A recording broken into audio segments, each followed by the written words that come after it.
So here's how we roll on a Confession Tuesday. You submit your questions at cnykiss.com. Rebecca handles them confidentially here on the air and helps not only you, but everyone listening throughout Central New York. All right, so here's the question. You ready? Okay, yeah. Okay, dear Rebecca, my boyfriend and I have been together for more than 2 years. Our relationship is incredible. It's the most secure and at peace in a relationship ever. With that being said, apparently over the last couple months, when we drink, I bring up the subject of marriage and how I'm ready, willing, and able. I don't mean to. It just comes out. And he's never responded negatively. He just always says, quote, just be patient with me. If it were up to me, I would have asked him already. But how do I maintain where we're at without smothering him about it and putting too much pressure on him about it? Or have I done that already? So that is the question. Okay. Rebecca's going to marinate on it, and she's going to respond. Get Rebecca's coaching on this coming up next on a Confession Tuesday here on Kiss FM. 97.9, 105.5, Kiss FM, 754. It's Liz and Big Papa. And it is a Confession Tuesday with life coach Rebecca Silence in studio. And InspiredResultsCoach.com is the website. So the question is, it's a girl emailing about the boyfriend they've been with together for 2 years. Awesome relationship, but every time she drinks, she brings up marriage. And he says, just be patient with me. And she's wondering how to proceed without being smothering. And she also mentioned that if she could, she would have asked him already. So what do you feel about this? Yeah, thank you so much for this email. I think the first thing I want to say is, for everyone wanting to get married, just make sure you know why. Why do you want to get married? Is it because it's what's supposed to happen next? Is it because you have this kind of fairy tale fantasy of what you think marriage is going to look like? Is it because this is the person that you want to grow with for the rest of your life, that you know is going to grow you more than anyone else? And I'm not saying marriage is bad. I've been married twice. I'm very happy in my second marriage. I love it. I adore my husband. But one of the things that as a couples coach I see in my office is that people don't have these conversations often enough prior to getting married. What does marriage mean to you? This is what marriage means to me.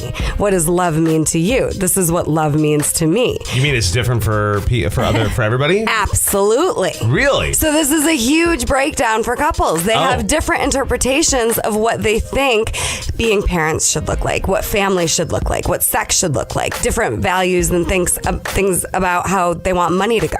People don't have these conversations enough prior to getting married. And then you're going to have different answers.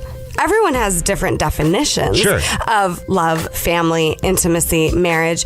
And then we just need to get a shared definition, a shared vision for both people. So just to be proactive, be thinking about what you really want out of a marriage and make sure that you've communicated that and that you've asked the questions of your partner. What do you want? What do you see this looking like? To make sure you're going to go in the same direction. And then understand, marriage is not supposed to be grueling, but it definitely requires a ton of effort. Right. And recommitting every single day, because you're going to have every opportunity and invitation to quit. Life's going to happen, and then that shared vision is what can get you through.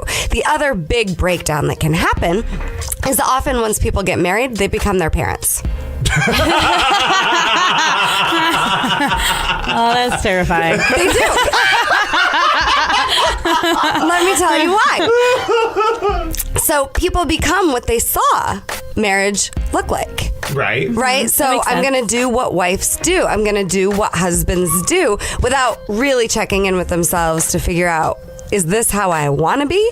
It's often autopilot, but we become what we think marriage is supposed to be. What you saw. And what you learned from your parents. Right. A great deal of the time. My first marriage was very much me just playing the part.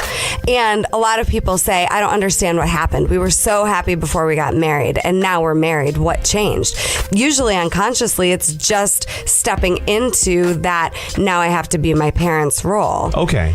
And that's all that it was. So the good news is now we can figure out, okay, if you're not being your parents, who would you be? Okay, so with that being said, from the email, it seems like she doesn't want to overpressure him into the commitment. What's a good way to kind of go about that? So I love that he told you to be patient. Now you're asking a question to a coach that absolutely isn't patient at all with myself and my goals. I'm learning. At least you know that about you. Oh my gosh, yes. And it's okay to be impatient because that means that you're really committed and you're really hungry for your goals and you know what you want. So I love that. And so I'm practicing patience in my personal life every single day. And I'm going to encourage you to do the same thing. And this is what your partner asked you to do, which tells me he hears you. So one of the worst things that a partner can do is just berate, hammer. You're eventually going to become like the Charlie Brown teacher and your partner won't hear you anymore. Right. So it sounds like you've made your point clear. It sounds like your partner heard you and he's just asking for a little time.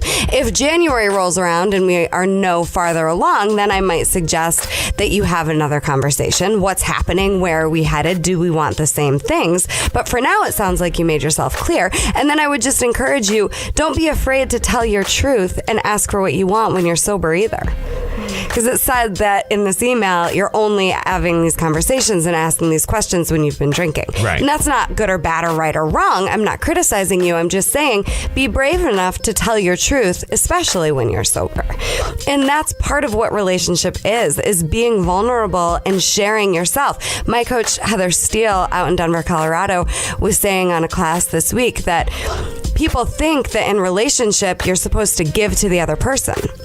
It's not about that. It's about giving yourself to them. You don't have to give anything to them except your authentic self. That's it. Awesome. Mm-hmm. That's awesome. When you think of it that way, it takes off a lot of pressure. Life coach Rebecca Silence. Confession Tuesday. Absolutely awesome. Of course, and if you missed any of it and you want to hear some of the backlogs and whatnot, you can subscribe to Rebecca's channel on YouTube. You can also go to cnykiss.com and they're all listed there as well. Yeah, and Gary will post this one later on this week as well. So my homework for everyone in committed relationships is to actually write down your definition of relationship. What's your ideal relationship look like? And then whoever you're with, ask them to share their definition with you.